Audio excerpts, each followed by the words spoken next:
Again. Welcome to my channel, y'all. This is Bruce the Boss Brooks.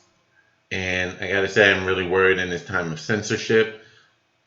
I just got my first warning from YouTube as it pertains to a video I did a little over a week ago regarding whether or not if the establishment GOP as we know them today will survive, given how I felt as though they betrayed, or the optics looks like they betrayed their voter base and didn't even distinguish between the few dozen that stormed the Capitol versus the 500,000 others who did not and were there peacefully, just went to hear a few speeches and then left home, and or several thousand who did converge outside of the Capitol building but stopped there, even tried to stop others from storming.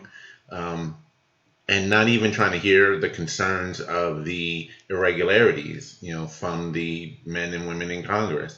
There was a lot of frustration there, and that's all I talked about. And I think it was the mere fact that I talked about irregularities that they gave me a warning and may have deleted the video. On Martin Luther King Day, no less. Try to talk about silencing black voices on social media.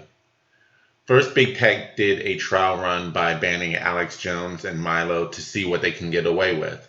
Then they started by fact-checking and quietly suspending the accounts of those who have conservative voices, a few here or there. Then the pandemic hit, and during the same year as perhaps, I hate to use this term, but probably the most historic election in order to allow the following to happen. We're headed to a point in the world where no one will ever see or hear anything that is not officially approved talking points. Anything outside of the official narrative is now going to be labeled as hate speech, fake news, misinformation, or any other label that they want to come up with in order to justify the censorship. When you consider how we're heading down the path of only seeing and hearing whatever the authority wants you to see and hear, we can then see why the freedom of speech in general is being targeted by pretty much any means necessary. Because if freedom of speech survives, those in power can never reach the point where they can control everything that the masses see and hear, because free speech and the sharing of information can challenge it. A world where choice is taken away, and reality distorted, and that is the most dangerous world of all, people.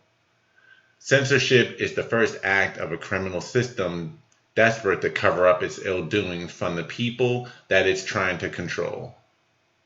There's no reason for the censorship other than to prevent people from saying things which those in power don't want them to say, which may reveal their own activities. Censorship is a very good indication of the level of corruption of your system, of your government, to which it's degraded to. When censorship is introduced, it's a very good indication that your very system has now reached the point where it is completely out of control. This is done, again, to cover up their own activities. It's done to keep people away from what they consider to be dangerous or harmful. It's introduced in order to prevent people from ever asking questions that need to be asked. Censorship is someone pretty much telling you what you can and cannot think, and it's someone else making that decision for you. There are those who may say, well, Facebook, YouTube, Google, Twitter, they're all just private businesses. They're not the government. Therefore, your First Amendment rights are not in jeopardy, not at threat. That this is the free market at play, and if you don't like it, just go to another company, go to another platform.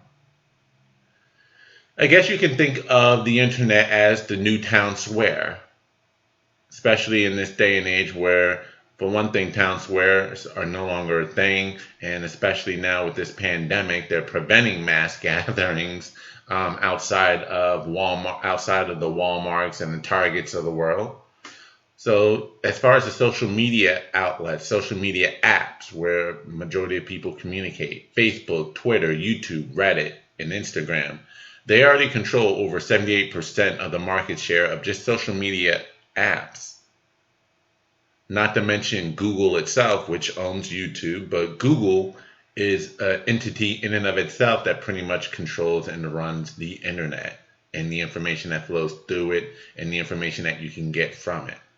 They own the overwhelming vast majority forms of communication in this day and age. They are the new town square. In essence, they have the power to collude together under a singular ideology in order to ensure that any other voice, any other idea and information cannot be heard in the new town square.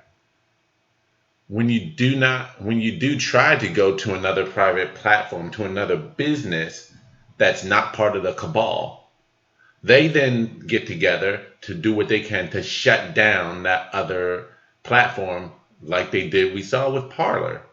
First, you had Google remove it from the Google Play Store. That pretty much eliminated the access from anyone who has an Android, followed by Apple removing the Parler app from their Apple Store, which essentially removed the access from anyone who owns an iPhone. So you took it away from Androids, you took it away from iPhone users. That's pretty much all phones. And the only way you had to access it then was from the Parler website if you just went online to try to use it straight from there as opposed to using it through an app. But then guess what? A few hours later, Amazon, which owns the web server for Parler, shut it down within 24 hours. A 24-hour notice, not breaching their own contract, by the way. Again, so you went to another platform and they went after said platform. And now you have those members in Congress trying to start a commission to do an FBI investigation into the now shut down Parler site because of what they say its involvement in the Capitol riot, despite the fact that at the time that Amazon, for instance, shut down Parler, they also have an agreement, Amazon that is, with Twitter. And at the time that they shut down Parler, Hang Mike Pence was highly trending on Twitter at the time. And yet Twitter saw no repercussions. And in fact, it's been proven that most of the conversation regarding the march on the Capitol on January the 6th was all being done majority on Facebook. By the way, Parler doesn't even have the capabilities of organizing events and things like that like Facebook does. And yet, again, they saw the need to come after Parler, which is not even conservative. It's a site owned by those who identify as libertarians but value free speech above all. And so when you have a bunch of conservatives who feel harassed and or attacked on the other social media platforms like Twitter, Facebook, they'll go to the one site that is not actively harassing them. And yet now that's being looked at as a threat and again needed to be locked down.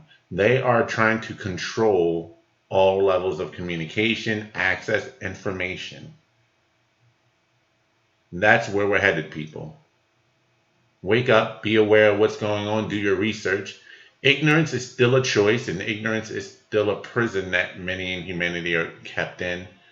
But they are heading to a point where ignorance will no longer be a choice, because you will not, again, be able to hear, see, or read anything that is not against the official narrative. And they will use a bunch of different buzzwords as justification for their censorship. This is Bruce the Boss Brooks with this message for the day. All right, hopefully you support my channel, support this alternative information and or voice or narrative, fighting against the censorship, fighting against the algorithm of YouTube. In order to do so, please subscribe to my channel if you're not already subscribed. Smash that like button. Please comment in the comment section. I want to hear your thoughts. All right, and again, all of that goes a long way with fighting the algorithm and the suppression of any alternative information and facts. And I'm out. Peace.